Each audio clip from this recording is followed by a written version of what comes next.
Hello, hello, hello. Good evening, good evening. This your girl, Annette Fletcher, Miss Delaware Classic Universe, with your 2024 Wear Your Crown Empowerment Speaker Series.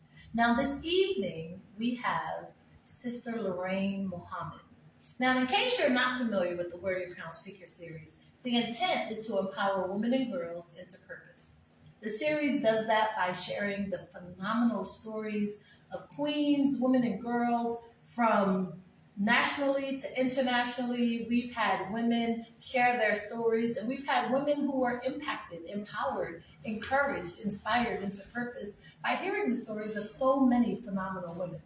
Today, we have a phenomenal queen, as I stated earlier, Lorraine Muhammad, Sister Lorraine Muhammad, and she is going to share today. We're going to have her introduce herself, share what she does, why she does it, how you can support her, and how you can stay connected to her. Be sure to like, share, and follow. I will tag her in the comments. And of course, this video is here on YouTube, so all of her contact information is below. You want to be sure to check her out. Now, today we are live and in person at the Academy for Peace, where Dr. J. Macklin is in charge of the Academy for Peace and the Stop the Violence Coalition. We're going to have her share a little bit about her space and about the Stop the Violence Coalition. Dr. J? Good evening, everyone. It's always a pleasure to open the doors for Wear Your Crown, where Annette Fletcher has graced us for 5 years almost now. Yes. Can you imagine 5 years? But as you know, Stop the Violence Coalition Incorporated has been in existence for almost 25 years, starting in 2001. Can you believe that? And it was all because of a gangland slaying in the barbershop around the corner. Little 5-year-old Damon Gist, 21-year-old Darnell Evans Jr. And of course, there was an outcry from all segments of the community. And here we are, still vigilant about stopping violence and preparing our youth for a gun violence-free life. We call it peace, right here at the Academy for Peace. So we're excited about having Sister Muhammad with us this evening. And we have gentlemen here already who came to share in this evening. And so we want you to come out if you're in the neighborhood or if you're in the area.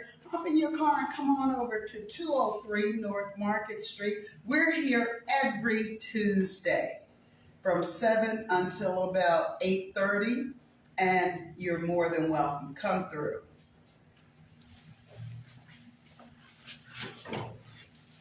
Thank you, Dr. J. So the next voice you will hear will be Sister Lorraine Muhammad, and we're going to have her come and join us here.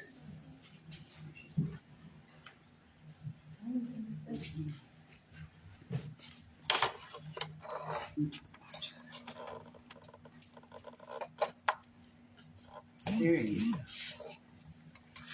Hi, good evening, everyone. How are you? I'd like to give all my brothers and sisters peace and love. Assalamu alaikum to the Muslims, alafia to all those who are there, out there listening in. Thank you, everyone, for coming. It's amazing how things happen for a reason, that we all was in COVID at one time and we couldn't go anywhere. Everybody was online. So, come on out. If you're in the area, come on out and stop by and join us if you can. So I wanted to start off with, I always say Bismillah, a blessing, prayer. I wanted to say a little bit about myself and who I am. My name is Lorraine Muhammad. I'm originally from New York, Lower East Side, and come from an amazing family. Mom and dad in the household, and then in the projects growing up. It was a caring community. Everybody knew everybody. Everybody sitting out on the stoop or sitting on the out there on the benches. They know who your mom is, who's this. Now you don't know who's who. That is true. You really don't know. You see somebody walking down the street, you don't know to be afraid of them, hold your pocketbook, you know. So my thing is growing up as a young woman, Mommy used to sit us all down and talk about how she grew up, out of the culture, what to wear. We cover ourselves. You know, if I had something that was a little, cover that up. You know, we had guidance. Where did that go? Just dress any old kind of way. And even though those who are artists or singers or whatever, they dress like that, but when they leave, they put their clothes on. Modesty. Not taking off your clothes, it's keeping your clothes on, and also for your protection. This is for the young women and the older. For protection. You out there with no clothes, and when somebody touch you or do something, you know what you're doing. Well, why are you dressed like that? You're giving mixed signals. So, as a young lady, with my father's family, with Marcus Garvey, I was little, I used to always look on the wall, it was a black ship. And I said, Daddy, what is that ship? Why are we going to go on that ship? It was a black ship, it was Marcus Garvey. And he said, yeah, Grandma and them went back to Africa, we're going to go back to Africa one day. So I grew up in a cultural, kind of family structure. Like when we had dinner and stuff like that, you know, Daddy sat at the front of the table, Mommy sat here, we all sat down and ate. None of that no more. Everybody's on their cell phone. Everybody's on their cell phone. What happened?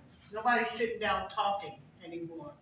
So my thing is, I just want to, you know, the whole thing, and thank you, Annette, and thank you, Dr. J, for coming, and thank you, Brother Thomas, and thank you, Brother Kenny, for showing up and coming, as those who support me. Well, my share is my experience. And I never knew why God had put me through so much, you know. I was in the nation. I came in the nation at the young age of 17. I registered and got my ex. My mom, she was like, is that something you really want to do? Well, baby, is it? Because you know you're going to do that. And I said, yeah, I think so. That's fine now. I'll stay going with you. You know, stay with Mom. I'm not going to, because I was the baby. So I had a lot of experience growing up. My brothers, you know, they were Black Power, they were Panthers. I was putting on their boots and, you know, trying to be a little Black Panther young girl or whatever. But now that I see how society and things has changed, and I talk with my elders, I'm an elder myself, and I said, why don't you tell her to sit down with them? No, I don't say nothing to them young people. They don't listen to nobody. Yeah, but it's how you talk to them. Talk to them in an Aussie voice. Hey, baby, you know, that's not necessary to be yelling and screaming all across the street. Go over there and talk to her. And women, I remember the men, you didn't have to, well, if you want to be treated a certain way, men walked on the other side. You didn't walk on the side of the street. You walked on the inside and he walked on the outside. What happened? Everybody walking any kind of way you want, you know. So we have to, I think we have to bring that back. I think we should bring that back to culture. We can't lose that, especially our women and how to take care of our men. And my mother used to always say, Lorraine, I said, why? Don't talk to your brother like that. A man is always stronger than a woman. Watch your mouth. You know, stuff, little things that take you on. You know, and I never heard my mom nagging at my, but if they did have an argument, if they did, we didn't see it. In front of the children, we didn't see it. Not at all. So, you know, I say, as it says, wear your crown, we got to teach our young sisters and even brothers, you know, take a arm around them and just give them some love and maybe talk about, you know, I talked about, there was things, there was a doctor, Mr. Wright on the radio TV show, WDAS, and he says psychologically recidivism for those who are going back and forth to prison was one of the things that Brother Sean, you can understand what I'm saying, that they're emotional. They come in an emotional home, the mom's struggling with 3 or 4 kids, they're emotional, everything got to come fast. So that's where the violence coming at. They don't have no chance, nothing to express themselves, but just to go ahead and kill somebody and shoot somebody. So what we're going to do, we're going to have to go after our people. That's what I say. You know, I think that just bringing back family time, that means a lot. That means a lot in the house. So just put the cell phones down for a little while. You know, put them in a little basket and just have some goodies, and everybody just sit around and talk. You don't know what your son is doing. You don't know if he got a gun in the room. You don't know what he's selling drugs. You don't know nothing because everybody is so busy. You know, that's what I want to say. But but a little something about myself.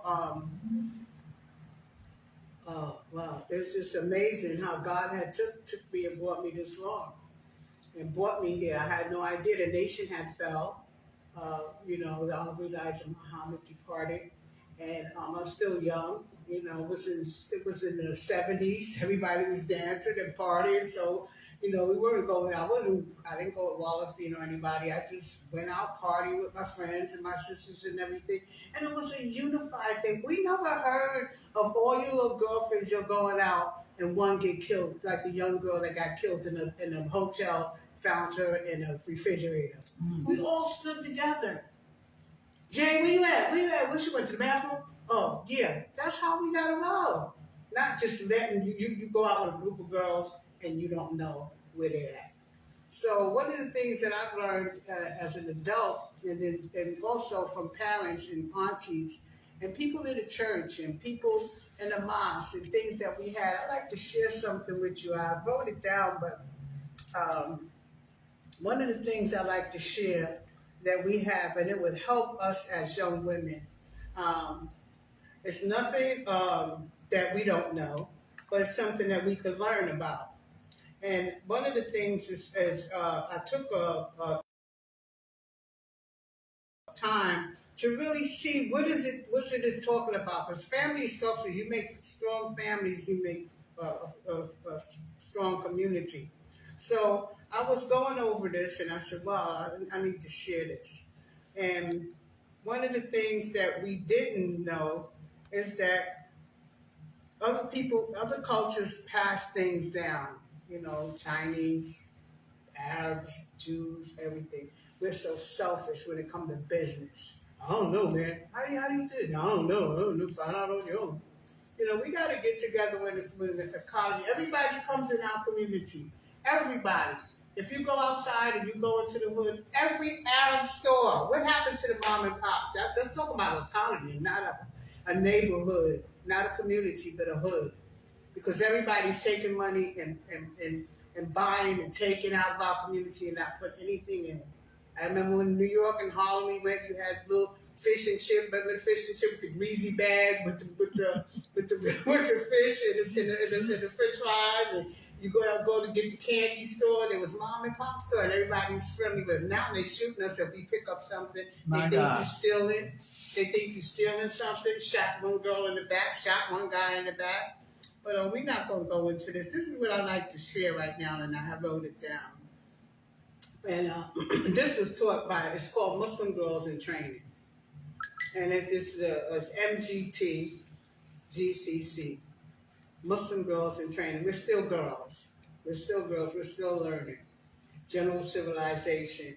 And one of the things that I admire about the teachings is that self-care. Like, take care of yourself.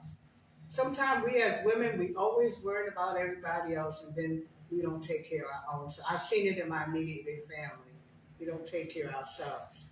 So how to act at home, meaning, you know, here, or how to act home and abroad. I went overseas. I've been to Ghana, West Africa. I've been going back and forth since 2011. And some of the things that you just don't see, like I was amazing. I didn't see no cigarette butts. No cigarette butts on the ground. And I was like, wow. I mean, little things to me that we know. And in the morning, you can hear the adhan, the Muslims praying, everybody peaceful, everybody getting up. And there's no welfare. So you got to get up and you got to work. You got to get up and do something for yourself. So I was reading this, and it says, these are the 7 units, but I'm going to go over it with you. How to rear your children. We should be taught that in our classes. And anybody is welcome to come to our MTT class. Everybody's welcome. How to cook. Some, they don't know how to cook. No, I don't know how to cook. Just go ahead and get something for Papa. You know, no, that's not, you know, really, in truth, learning how to cook so you can take care of yourself and take care of your husband. how to sew. Everybody in growing up, I know my aunts and them had sewing machines. And we were sewing, made out little outfits and stuff. Mama sewing and little graduation dress. And you'd be surprised when I say how to act home with a boy. A female being loud, and I notice that they don't care. They get angry if it's too much. In public, you'll be yelling and screaming, going. I mean, as women, as girls, as women, you don't talk real loud in the streets, screaming, hollering, and calling everybody. But you gotta know how to say it. We just gotta be brought back to all of this. And they, well, you see, the Nation of Islam Muslim Girls Training Civilization class is, we have 7 units, like I said. But it's how to rear your children, how to take care of your husband. There wasn't no you screaming and hollering. Now we're in a whole different stage. Everybody arguing on Facebook, know all your business on social media, know about who baby daddy, this and that. That's not where we're going. It's real serious out here. Our young girls are being missing, and they're not. They may say a few black women are missing, but every day there's a black woman snatched off the street. Some as far as back as 2002, 2008, and there's a reward. You don't find, where's these black women? Who's taking them? Who's taking them off the streets? And where are these girls? And where are these women? That's my thing. Men have to start protecting your wife. If you see a sister walking by herself or walking in the street, just you're all right. You're all right, sis. You make sure when I see a guy let the lady out and all her children and stop right there, pull right off. What happened to when you used to sit in the car and make sure you got your door? Get out their car and say, okay, babe, I'm gonna make sure you get in the house, okay? You just get in the car, they let her out with all the kids and every bags and everything. All right. That's what I'm talking about. Let's get back to that. Let's bring that back. It's a culture thing, and as women, we are the ones. Black women, we are the ones. We're the envious of the world. We're beautiful. We're intelligent. We're entrepreneurs. We're teachers. We're nurses. And if you want to talk about Black History Month, I don't say the month, because we got more than 28 days on our history, from everything from inventing the doorknob. I was reading about that. I was like, wow. I was just reading it, the invention of the airplane. I thought it was white guy. I was like, wow, what about that? The invention of the, I never knew that the cellular phone. I was like, wow. See, these are the things that we should be talking about, and we should be pumping in our community and make it a safe environment, a safe and a decent place to live.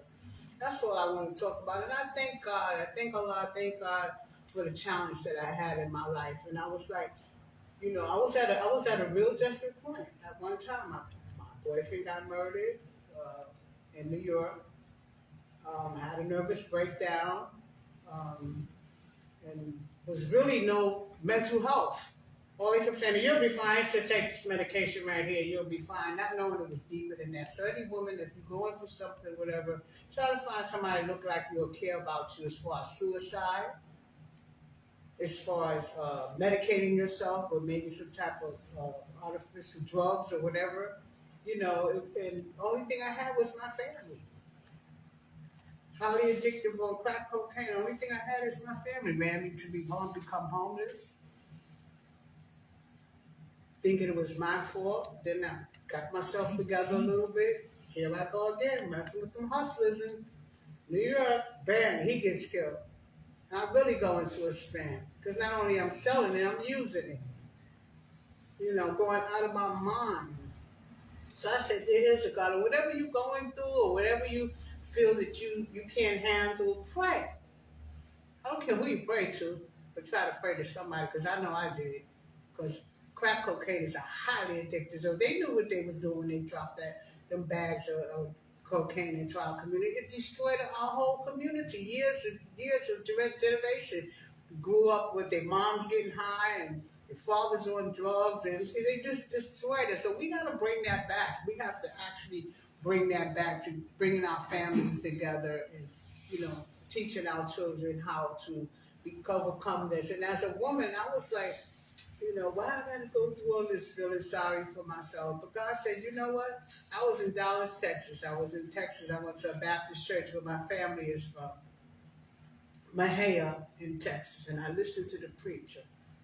And he said, God don't put you through nothing so you could sit around and say, okay, God did it for me. It's to take your message, take your pride, and take your experience and share it with somebody, share it with the world. That's when I got my vision in 2010. I started my nonprofit helping people with the peacekeepers, the 10,000 fearless. It was all organizations trying to do things. Let's bring that back. Our people are suffering. Our women are suffering. And we sure enough don't have no fine examples what it looks like to be a woman. We just letting the little babies twerking on social media and all that. That's not good. You got pedophiles out there. Take the time and really look at yourself, because we want to be safe. We want a safe environment for our children and our families, and you want your not to have to be afraid in your own community or scared in your own community. God has brought me a long way. God has brought me a long way. And when I heard that preacher say that, something just came over me. I said, wow, what can I do? What should I do? So I was working in the shelter and talking to young women and, sharing and saying, you did? Oh, yeah. Then I was offered, thank you, Sister Maramuna, Brother Mbaki House, and Sister Shirley, Mbaki House, Brother Balagoon, and all those who helped me on my journey in 2011, going back and forth to Ghana and to helping the children there. I adopted 3 children. Well, they wanted me. It was 3 boys. They grown men now, and I was excited. Unfortunately, I couldn't hold no children. Every time I turned around, somebody was getting killed or murdered. My nerves is on shakes all the time, so I didn't have any children. But when I went there and I seen the little children, and when I got off the plane and I see the little children when I first went to Ghana, they looked just like me. They did. They had the little hair thing. And I was like, ooh. God was showing me, they go, look, that those are your children. This is what. So in your life, I'm learning and I'm sharing. Don't give up. We all have pain. And be careful who you kind of select.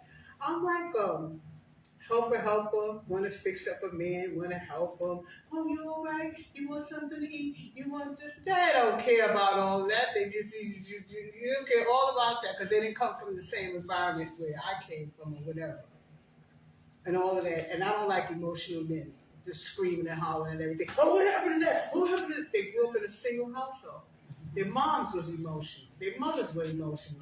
But we ain't got this to eat, and we ain't got that, the damn nigga ain't this and that. She's crying all the time. Them boys that you showing to do all that, they grow up to be emotional men. And those are the ones that could easily take a gun and shoot you.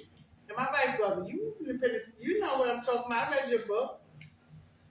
So let's try to have men.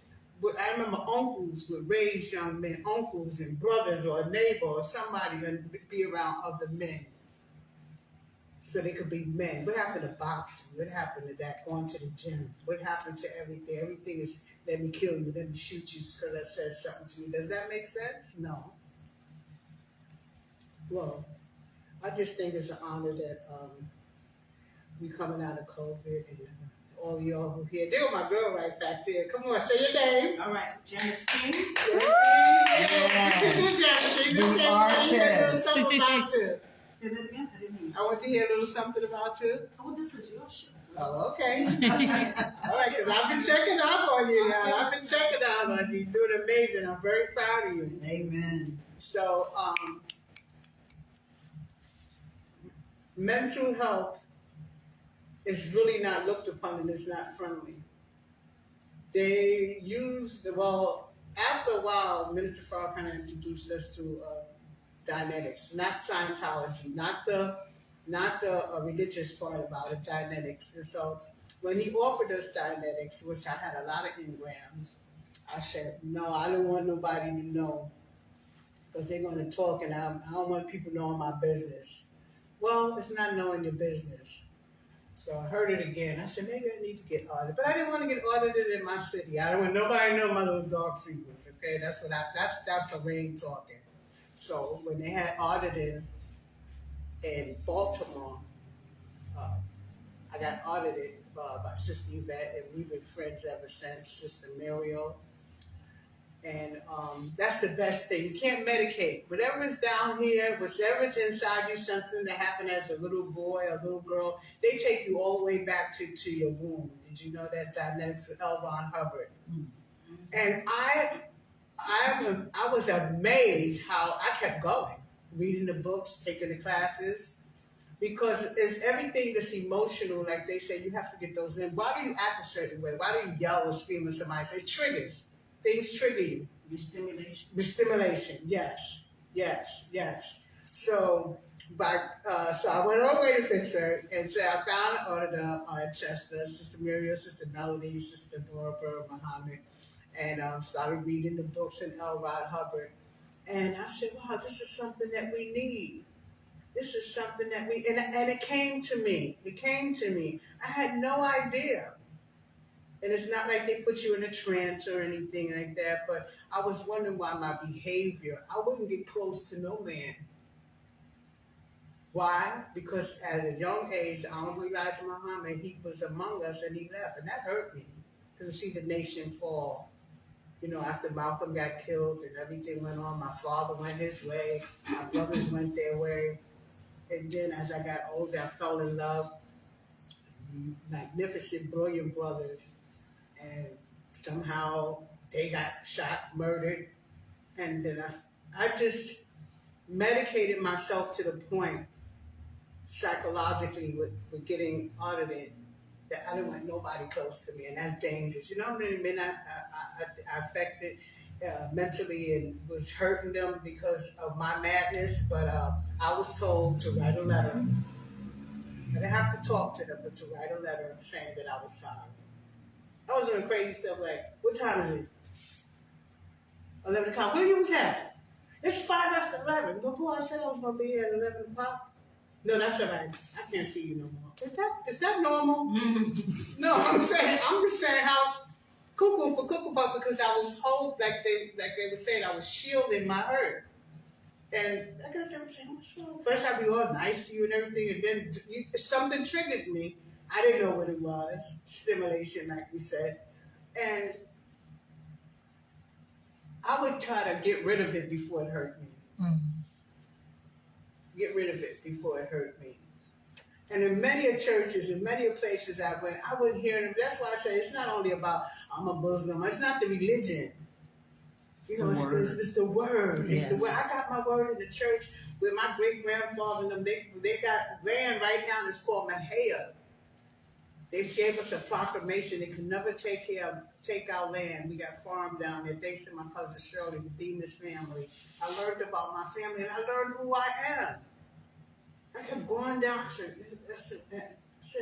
they said, well, come on down. You went to the one in New York. Why don't you come down to where you really come from? I said, where? The Dallas, Texas, Carlton. Come on down there. And I've been going back for years and looking at the pictures. Ooh, she looks like me. That's grandmother. And half the family down here in Mahia, in this place in Dallas, is half of your cousins. So you watch out who you date or who boyfriend you're looking at. It might be your cousin. They told me. Showed me the telephone book with all my family bakers, and it was heard of the Baker family. Josephine Baker was part of the family. Wow. And we did farming. We had farms down there. Me, myself, I'm trying to see. I want to be helping. God bless Uncle Charlie. I say, we put the things in. He said, you don't feed horses like that. I'm feeding like a dog. You can tell I'm not from there. And they was just looking at me, and I love my family. When I started reading about my uncles and reading about what they did to my family when they started the town of Mahia, where they killed my family, where they did some horrible things in the lake. That's why a lot of black people don't don't know how to swim and don't want to swim because they had several family members. They would tell me that story, and I would stand near the lake and just listen to the story. So if you have family or someone you could talk to, try to find out who you are. There were strong women in my family, strong women.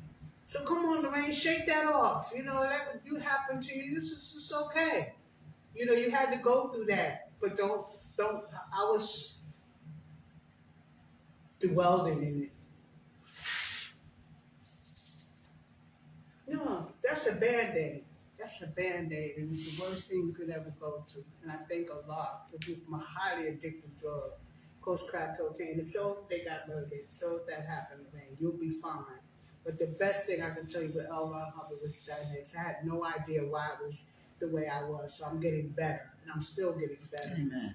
And I think, and I suggest to anybody out there, domestic violence, don't let nobody put their hands on you. I don't know what's going on with this domestic violence in Africa. We had uncles back then. Yo, I'm getting my Uncle Jimmy. Yeah, that nigga put his hand on me. Okay, baby, we'll be over here in 5 minutes. What happened to that? No, really, what happened to that? Somebody blackening your eyes, somebody tearing your hair out and reading all this stuff on social media with domestic violence. I remember we had brothers. Where's the brothers and the uncles?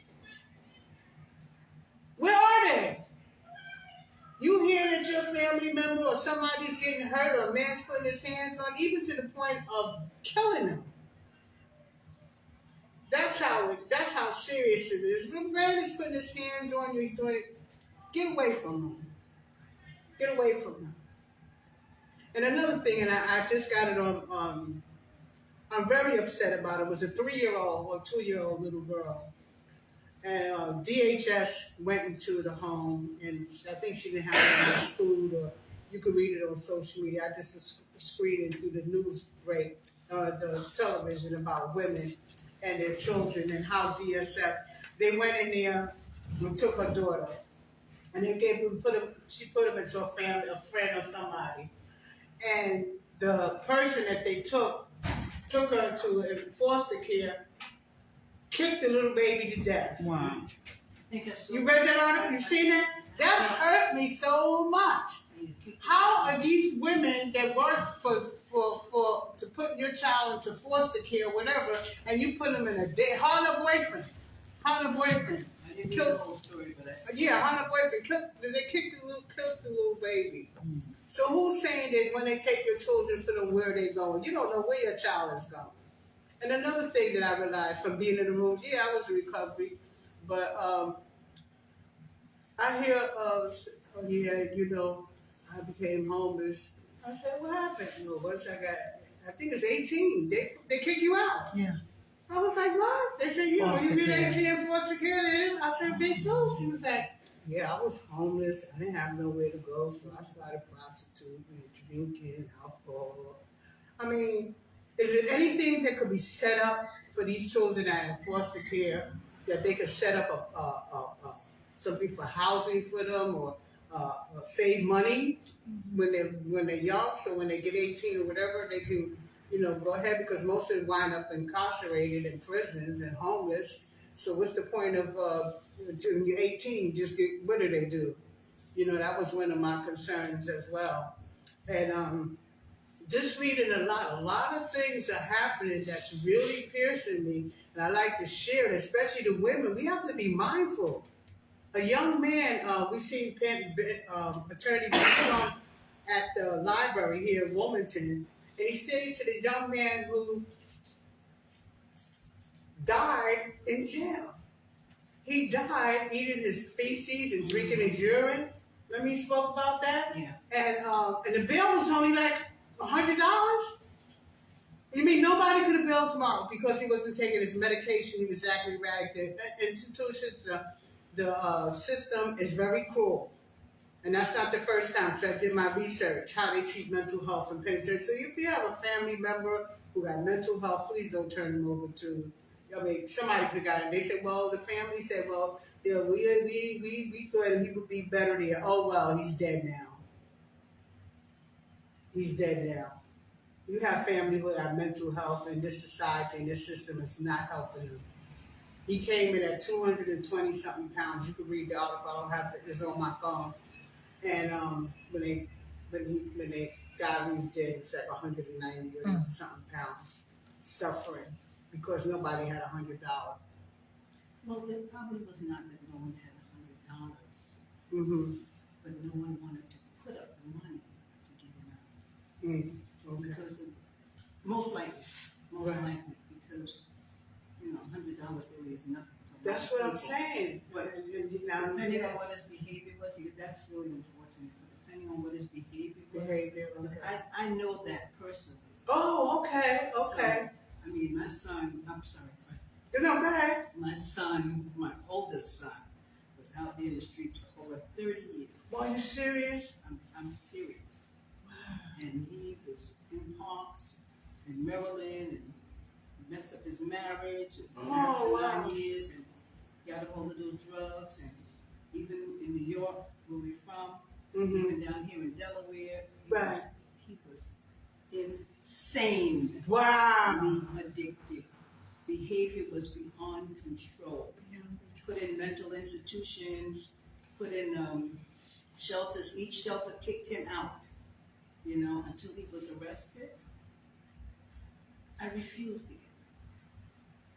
Bill was $1,000. However, I knew that where he was Mm-hmm. was the best place for him. I knew where he. Let me tell you why. Okay, okay. You have to have that experience yourself to know. Okay. He was. I knew where he was. Right, I knew he would get meals. I knew he would be warm. right. And he was held there. It was a misdemeanor, but they held him there for 5 months. The attorney said to me, she said, Ms. King, he should not even be here, but they were waiting for an evaluator. Mm. And they did get an evaluator. He was sent to whatever this prison is over here. I can't remember. Gandale. Huh? Gandale. I forget the name. Then they sent him down to Dover prison. Not Prison. Yeah. So when he was let out, my nephew went to get him. I said, get on the phone. Let me use my phone. Find a place that's going to accept you. Tell them you're homeless and you're a drug addict. And he found a place. He did. Wow. He called them. They called him back, sent him an email. I said, fill out the form. That was over a year ago. Right, Dr. J? Absolutely. And he has turned his life around. That's amazing. Drug-free, he That's graduated from amazing. the program. He gave a benediction at Yes. service. Yes. He has become a Salvation Army soldier. They Okay. hired him. They trained him as a chef. He works there. I tell you, there is hope. A person has to get to the point within themselves, because you can try to help them. I tried to help my son, send him all kinds of programs, and they put him out. They paid a lot of money. Wow. And a person has to get within themselves to really hit. They say rock bottom. I don't know if it's rock bottom or top bottom, whatever. Right. And he could tell you today. He said, Mom, I don't know what happened to me. I said, we okay. But he's a totally different person. God bless you. It's good Yes. to hear amazing stories. So it can happen. It can happen. I prayed every day, cried every day. Thought I was going insane because that was my son. That's my oldest son. I said to him today, he came to visit me and he helped me with some of my admin work. Mm-hmm. I said, you know what? You'll be 50 years old in June. He said, thank you, Mom. God bless you. Well, I just want to say thank you for sharing that. That's amazing because we all have our stories. Oh, absolutely. You know, but it's just how we go down the road. And I think if a word that I can say to one of the young girls, or like they say, fix your crown. Well, if you see something sticking out the back of my shirt or something, It's your crown. yeah, fix my crown. You know, and it's a lot meaning to a tour with that. And one of the things I like to share, I don't know if we have that much time. When I first went to God, I want to share my experience. I stayed in a home with Dr. Balakoon and the Nafi. May God be pleased with him. And so in the morning, my mother said, when you stay with somebody, You know, when you get up in the morning, you get up, you wash up, you clean your area where you at. You know. So I did the same thing, but they have people to do that for you there. You know, to come and help you clean through your yard. So the elder kept looking at me, and she was like, "Yeah, Sandy, well." So I was just doing what I did, looking at the trees. But yeah, Asante wa. So who's she talking to? I don't know who she's talking to. She said, yeah, Aya Asante wa. I said, my name is Lorraine. My name is Nash. Why she keep calling me that? Why she keep calling me Ya Asante wa? She just looked at me. So we went to the museum and seen about how we came here. And if you ever go, like Obama, Michelle, he says he's never the same, Obama. And he went to the door of no return. I think everyone should visit Africa, Ghana, West Africa. It's the most beautiful place. They talk about people laying around, children begging for money. You spit on the ground in Ghana, Africa, the tree grow right there. How they hungry they gonna be? That's how beautiful and fertile the land is. It's that the colonialism go over there and take out of there, and then they become poor. It's not that the country is poor. That's not true. And they don't laugh, y'all. We was on the tour bus, and they said, here that night, you guys, we were hoping that you guys don't go out at night. It's not safe. You got to stay together or whatever. So I'm looking at the guys. I started laughing. I said, shoot. I take off these little earrings and go out there and wrap my hair up. You go, yeah, how you doing? They ain't gonna know the difference. We all the same color. I ain't scared. I was going out to the clubs and partying and we're gonna take me here. And that's how I met my three sons, Collins, Richard, and Tayo. I love you. You gave me so much love. And you kept calling me mom. And I'm saying, I'm not your mom. I'm ignorant. And they say, Mom. And the children are they're so humble and beautiful, the children. They don't be like, get off of me and scratching you. Because of the foods. And then when you go to the grocery store, like they have regular grocery stores, you don't see it. You go see a box of cornflakes and only got 3 or 4 ingredients. You come here and you look at the cornflakes, it got like 20 ingredients. And other countries don't let that food, the American food, go into their country. Like Ghana, there's a lot of stuff you can't get. You can go to stores there and buy, food that we eat. But let me finish telling you. So we went to the museum, and I looked, and I was saying, why they keep calling me that? What's the lady would call me by my name? And I said, oh, you don't know? That is your name. I said, no, that's not my name. My name is Lorraine.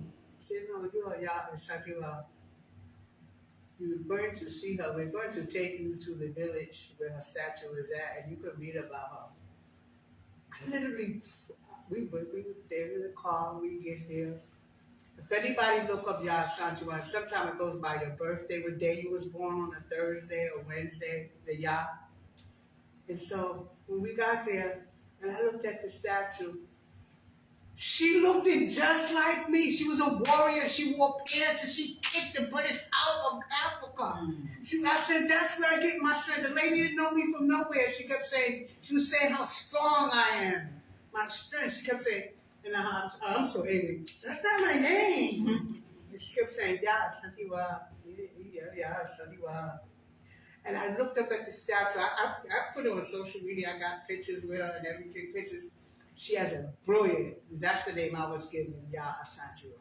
She was a fighter. She took, the men didn't want to go out and fight. Guess what she did? She put the pants on, she dressed it like a woman, and she went out there and she kicked. Once they seen her out there getting the British coming and exploit them, then the men started coming. It's a beautiful story of her. But when I see the statue, and the nose, I was like, oh my goodness. She looked it just like me. But then can you imagine when they say, Richard Pryor said, when you go to Africa, you see, or somebody made a joke and said they seen Bubba down there. Bubba was a wino, but he was a king in Ghana or Africa or something like that. They made a comedy.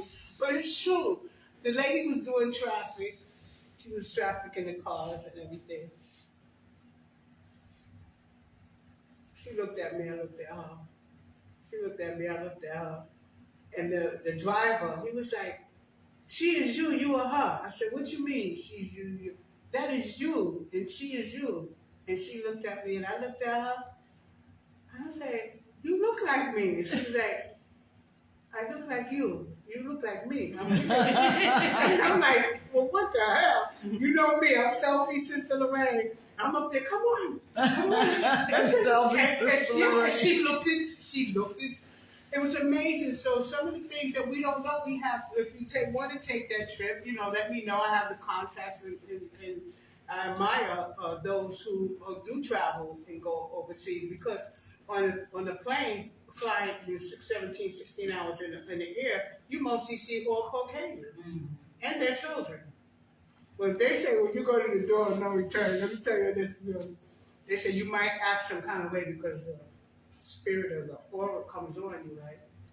So not me, I'm from New York, ain't no aura, I'm born through this, I'll be fine. No. Like Obama said how he felt, I said, okay, this is where the men were. This is where the children were. And this room is where the women, or the disobedient women, they were in there. So I looked around. And I looked and I said, what's that? What's those little chains right there near the woman? What's that? That was for their babies, handcuffs to the wall. So, the group is there, people taking pictures and people looking. I froze and I just stood in that room and I said, WW is money. Like, you want to get something done, WW. I learned that quick.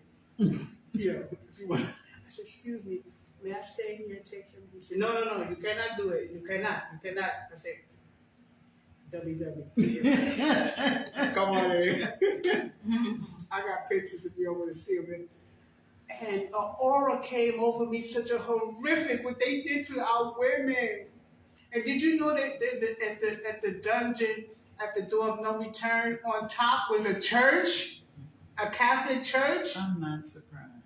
When you coming off of the coastal, you'll see, the coastal, you'll see it's a big church. If we were down there in slavery, why it was easy. And guess what really got me? In order to go through the door of no return, you had to weigh about maybe 90 pounds. Well, I was laughing at myself. I said, they wouldn't have got me through the door of no return. They would have to push me because it was really a small door. So they starved us literally until we can get small, so we can go to the bottom of the ships to get on. The navigator, the young man, he was very good what he was doing, right? How he was telling us. So I was like, damn, I couldn't fit through there. They start taking the food back so you can get small, so you can go through the door. Isn't that something? Isn't that amazing? I was like, I wouldn't have got through there. They wouldn't have kicked me, pushing, get in there. But if you ever decide you want that trip, there's a housing there, your internet. We got 4 houses. I was staying in Queendom. That's like a suburb. So I was walking around like this. And they said, "Oh, put your head down." I took my niece life with me. I said, "Where are we?" He said, "Oh, you're in the suburbs." I said, "Oh, excuse me." I started acting different. I went back to the other village and they said, "Where are you staying? Where are you at?" I'm in Queendom. Now, I was the best. I just love taking pictures. They're so friendly. So, I just want to say, if anybody, with all that I went through, I literally, when everybody was toasting, when we was getting closer, coming into Ghana to Africa, people were toasting champagne. Everybody, champagne. So I said, "Oh, thank you. I'll just have some ginger ale." And I looked out the window. I said, this crackhead, sleeping on a box, riding a subway, doing every little thing just to get a hit, crying over 2 men who got murdered that couldn't walk or talk, put in a mental institution. They didn't call it the mental institution. They said the Get Well House, to keep it, Where's your aunt at? Oh, she's at the Get Well House, and she went to college. College is when you go to jail. That's another one, but anyway. And I looked and the tears came down, was coming down my face. And one of the guys, he was from England, he says, "Are you all right? Are you all right?" And I said, he said, "What is wrong? Why are you crying? It's the most festive. I come back every year for my business here." Would you imagine this one that they call the crackhead? No, nothing, she'd be nothing, she's nobody, and I'm 17 hours over the Atlantic Ocean. People are toasting and festive, and it just did something to me. Of course. It just, whatever hurt, whatever pain, that tears came out when I touched the motherland, it felt like I'd been there before. That was a part of healing. We need to heal our womb as Black women. We need to heal so we can heal the world. We're leaders. We're leaders. And I just want to say that I'm not promoting, but Velda Potter, yes, she's running for mayor. She's a Black woman. She can do some things. We have power. We can do some things. We can heal. We can heal. And we women, we get healed because we can help our men. We can help our families. And that's what I'm sharing with my family, my nieces and nephews. And, you know, everybody, when I go back to New York, I'm from New York, I go back to New York, everybody's busy. 3 jobs just to live in the closet. Mm-hmm. I told them, "Where you live at?" "Oh, yeah, I live up there." "Where's your kitchen?" "Where's your..." "No, I got a room up there." "Well, $900 a month. And you got to work. So they're keeping you so busy that you working, that you're not really figuring out what it really looks like. So if you want to get into real estate or get away or want to go over to Ghana, go overseas, get some land, and just really see what it looks like. We went to Ghana, and the guy was like, "Well, we're going to be," he said, "Where are you from?" I said, "Where are you from?" I said, "Well, they go coffee shop. He says, "My name is Dan. I'm from Australia." I said, "Oh, you talk English like me?" He was like, "Yeah, I said, "I want some coffee." "Where did you get your coffee?" So he said, "Right over there." I said, "What are you doing here?" So my niece is like, "Everywhere you go, you just got this mad because I talk." And he says, "I do stocks and bonds, and I buy gold, and I bid." And I said, "How do you bid? How do you do gold?" He says, "Well, what are you doing tomorrow?" I told him, where you going to be at, whatever. And we went down there, and I was all eager. I seen the earrings. "I want that." I said, "How much is that?" "I want 14 karat. The Indian girl looked down, and the other, "Excuse me, we don't sell 14 karat gold. 24 carats in it." I said, "Oh, I didn't know." I said, "Okay." We were still friends on Facebook. Me and Dad, he travels all over the world. His father did it. He don't have to work nowhere because why? They never taught us the 3 things. They never taught us the science of war, and the science of mating, and the science of business. These are the 3 things that we have never been taught. So I was like, "Oh, Dad, so this and that." He said, "Don't get excited. You can't let them see you, because I want this, I want that chain, I want that, I want this." He said, "No, calm down." So you got to look at them. Like, you got to act like you don't want it. How much? No. He said, "Let me finagle." And that's how I got my jewelry. I didn't know no better. I'm 14 karat gold. Because I talk to people. Me and him, we're still friends. He's traveled all over. And I just want to say before I leave, it was a pleasure and an honor talking to everyone. I hope something I said may help. But my thing is Black women being missing. I'm very upset about that. Because we don't have the voice. We don't own NBC. We don't own Fox. We don't own the newspapers. So how can we get out that our young girls are being missing? Every time we turn around, she got black shoes on, she came out, she had a blue sweater, she had green dungarees, and then you don't see her no more. Where are these women going? Who's doing something? Somebody told me they're taking their organs. Mm-hmm. Like organs, they're taking the organs from the men and the women. There's the organs and so y'all be careful out there. I enjoy speaking. I don't know if my time is up or whatever, but I just want to share my views. Come over here, Nat. Come over here. Come on over here. You're not going to sit in the background. This is Come on. your No. no, she gotta say something.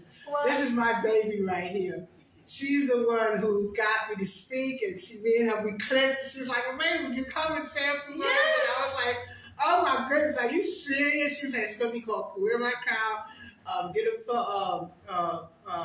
poem, and mine was Maya Angelou, and it said, what did it say on mine? It says, do the best you can until you know better. Then when you know better, do better, by Maya Angelou. So I want to thank you guys. Thank you all, my brothers and sisters. Thank you so much. I enjoyed it. I know it might be a part two. I'll tell you about the rest of it. Really great stuff. But this young lady is amazing. Thank Come you on, Dr. so J. Come much on out. for sharing. You okay? Yeah, I'm good. Okay. Thank you so much for seeing the value in sharing Yes. your story. Absolutely. And I am hoping that some of the women and Yes. girls that actually listen will connect to your story, hopefully reach out to you. Yes. Your information will be in the description below, so if they want to follow you, if you want to share Donations, the organization, yes, Yes. your Cash App, your Venmo, that will also be below. So if you find it in your heart to make a donation, you are welcome to do so. If you want to support the organizations that she is affiliated with, Our you are time. also welcome to do that. That information will also be below. All right. Thank you very much. Thank you all for coming. It's amazing. Thank you, Brother Kitty Bond. Do you have time to take some questions? Yes. All right. Yes. So we're going to take a few questions. Okay. I just want to, on behalf of Stop the Violence Coalition Incorporated Academy for Peace, certainly welcome you back. Thank you. Right. Well, I was in peacekeeping. Yes, and we're so glad because your story is the community. Okay. Your story is the community. Yes, that was amazing. Your story is the community. His book. It's our story. And so one of the things that when Annette and I started looking at a way to expand the pageant concept, we came up with Wear Your Crown. Yes, I love it. And it has been a phenomenal way to expose and share and glean from one another as women. Yes. And one of the things that we hope to do through Wear Your Crown is to promote amicable relationships between women and girls. Yes. And so your emphasis on family Yes. and how we can, as women, do better. That's my word for the year, better. Okay, better. In all of those areas. And there's no big I's or little U's. We all have a part to play, and it's called community. Yes. And so I want to thank you for Thank that. you. And also, I know, and I want to thank you for coming on Breakfast with God. That was amazing, but that's another story. That's another I was story. like, yeah, all right now. Yeah, but I just appreciated you when you popped on. I said, "Oh, Lorraine is on." I want to hear what y'all talking Sister about. Muhammad. Well, listen, it's the practical gospel. Okay. It's just Yes. how we live. Yes. And I thank God that you were on, and you're Thank more than welcome to come again. But I did have a question. Okay. When you speak of your addiction and how you went through it, where do you think you are, and how can that be a part of what we bring to our young people to make them see that there is a better way? Well, first of all, I only can talk from experience. Exactly. Family. Mm. No matter what I did or what people may have said about me, I knew I could go to back then we had phone booths, put a quarter in. And I used to tell my sister, man, I'll be pleased with her. I want to come home. Yeah. And they would take me and bring me in. Yeah. So family stuff, oh, you crackhead, get out of here. That's not how you do it. Because they're already hurting. There's a reason why, because the pain is there. My pain and your pain may be different, but there's a pain. Absolutely. Absolutely. And one of the things that would save my life was, I was making money with the Fugazi boys and making big money. When I got locked up and went to the feds, where I wasn't in jail. I was in a federal penitentiary. The same place with Martha Stewart. Mm. It was one girl, but I'm not going to say her name. In West Virginia. No, it was In West Virginia. No, it was up at the prison, the federal prison. It could be West Virginia. Anyway, to say that, to tell other young girls, if you want to get something and you want material things and you want to do things that you may desire, go to school, get your education, pick a field that you want to get into, and don't let them put your mind to it. Oh, I want to be a nurse. Well, that's something that you want to be. You want to be a nurse? That's what you do. And don't let nobody turn you away from what you want to do. Don't let the streets and all that hip hop and this and that and oh baby, I'm on Facebook. That's not going to feed you in the long run. Mm-hmm. Getting your employment or starting your own business. I admire my hairstylist. Brandy, I love you. She's the one who makes me beautiful. She's been doing my hair since she was 16. It's almost 20 years. She started her own business. She started right in her home. Mm-hmm. Now she got her own business. She's moving up. So let's talk about getting your own business, working for yourself, getting around people that minds like envy and jealousy is the ugly thing. Some people have. I've experienced that. Be mindful, young women. People will sit under you and see your ideas and what you want to do. Before you know it, they're going to set it up there and there. They took all your ideas and everything that you did. And in the meantime, they jealous of you. Oh, how you doing? What are you doing? Oh, yeah. I learned that. No, I mean, because I'm like friendly, to everybody. But everybody is not friendly to the young girls. Start your own entrepreneurs. Keep it to yourself. There's a thing in West Africa when you go, and I wonder why it had a statue at every door. It was a woman. You either get one, and they're all like this. So I was like, why is that? I got one in my home now. Be quiet. Some things are not for everybody. Amen. Everybody's not wishing for you. They wish you want to be like you. Mm-hmm. So true. Okay? And then they take your ideas, and then they put it up on the pattern. And this is what I'm doing, and it's not saying giving you no credit or anything. She thinks she's this, she thinks she's that, she thinks she's this, she thinks she's that. Mm-hmm. But I think family is very important, and that's what saved me. They come down to up in Harlem looking for me, asking people, my girl, oh yeah, man, she just went in that building, she probably up on the second floor. They used to call them crack houses. And my sister would come up there, she was scared. My sister in there. We'll tell her to come out. I said, what you want? What you want? Oh, man. You got to come home. So if you got a family or anybody that's, you find out that they got ways of behavior, people just talk, show them, what's wrong, baby? What happened to you? I remember you used to be this and that and that. It's kindness. Kindness. Instead of shoving them out. Oh, you damn crackhead, you this, unless they steal something from me. That's another thing. I never stole something from my family. And Latoya said something similar to that. She said when connecting the connectors in a wide variety of cultures, what will you say is the biggest bridge builder? So people like you and Dr. J and even Janice, like we are the biggest resources. So like you said, if you have something, you have the knowledge, the experience to share or to educate someone else, then be that person. Your family does not have to be your blood. No. Your family can be people that you authentically connect to, that are willing to move in love and purpose on your behalf.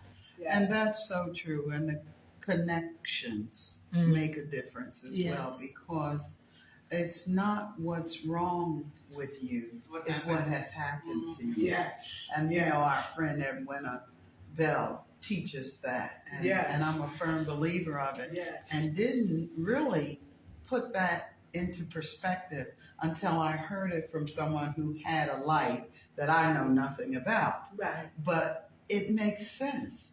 What has happened and to hear you tell your story, you don't look like what you've been through. And so that validates the thinking that it's not what's wrong. It's not what's wrong with you. It's what happened.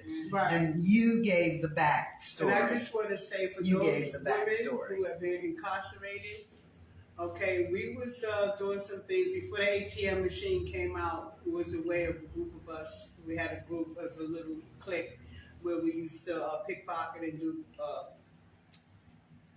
ATM machines back in the 70s. We used to make pretty brand new cars, you know, people going to buy houses. You know, we used to, all of us are hustlers. That was the good part. That was the good part of it. You know what you got now? Oh man, I got 15. But my mother kept saying, where do you get that money from? I said, oh, because you know, he works at, so my dad said, let me see your boyfriend. Why don't you have him come over here? My parents say he's slow. Mm-hmm. Let me see, can you bring him over here so we can meet him? So I brought him and said, Mom, my parents want to meet you. He said, oh, okay. And so he said, Mom, he said, and so where do you work at, sir? He said, I work at a shoe store. He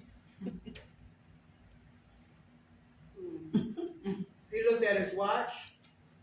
Daddy ain't nothing slow about Daddy was a hustler. He used to take numbers back in the day. He told me the story. And he said, Annette, how much that watch cost? You bought that on working in the shoe store? So he knew. Mm-hmm. And then my brothers, they was making money. It was a game. Money and everything. But one of the things that I learned, and those who have been incarcerated, an older woman took me under her wing, attire, and she said to me, Lorraine, I said, yeah, what do you want? Because I'm gonna be going over there with other girls, and we're gonna be hanging out, and you know. And she says, can I talk to you for a minute? I said, yes. She said, oh, how much was it, this and that? I told her. She says, I got millions. I'll be coming out of here soon. But I see something about you. And I said, what? What do you see? And she said, you're not made for this. I said, what do you mean made for it? I'm just going to do my time. And then we went to file. I didn't rap. And all those who out there that see me with the Nicky Barnes thing, took my Nicky Barnes hat, ratted. And I was one of those who batted. But let me tell you one thing, those who out there that ran down south and bought horses and ran and can't go back to New York. I could go back to New York. Mm-hmm. I go to Brooklyn, Bronx, Queens, because I didn't rat on nobody. So you can take that off of social media. The group I was with, I didn't rat. And I did my time and I came home. So you haters out there, keep hating, because I didn't rat on nobody. And I could go to New York. I took pictures with me on the subway. Hey! Okay, so that's my proof. I just want to get that straight to those haters. But anyway. Thank you for your. I'm sorry. Oh, somebody's at the door. Somebody's waving. Is she coming in? She wants to come in. The door's open? Oh, that's No, I locked it. That's Fake. Anyway, so she maybe Dad, you could. I don't know what the men do this in Cashapp. Your book is amazing. I just want to let you know that. Thank you. very helpful. Yes. And so she said, I see something about you. So the other black woman, whatever was incarcerated, you got your little cliques. So the black girls are saying, yeah, why you be hanging around with white girl? Why you be hanging around them all the time? You know, you gotta be with us. So I told the white girl, I said, well, I gotta be with my people. She said, yeah, and you'll be coming in and out of here and you won't be out in a year. So I said, what are you talking about? I said, your time is to study. Your time is to evaluate, not to be selling cookies, hustling around cigarettes. That's not what you're here for. She's still alive. I'm going to say her name. She was big up there. And I thank her so much because what do you call it, Brother Thomas? Is recidivism? Yeah, Recidivism. Yeah. She said, say that word to me all the time. He said, you keep hanging out with them. You're going to do another crime and keep coming back and forth. So I want to thank her for that. And I would share that with anybody who get incarcerated or whatever. Do your time, study, and get out. Thank you so much. You know? Thank you for your transparency and willingness to wear your crown. Yes. And one more thing I like to say, if you don't mind if I have a few minutes, I like to give a shout out to, I read your book. No, can you hold up your book for a minute? Can somebody hold up this book? Kids want to spin around. Yeah. There you go. Yeah, take that off Get your over face. here. Thank you I so read much. his book, and this is amazing. So you, even if you have a daughter, or just yourself, if you want to read, this brother is so happy. He's so transparent about how he made it, how he went through it. And this is something to read, so you don't have to go through it. There you go. That's right. You don't have to. Better. Okay, you don't have to. And let me tell you something.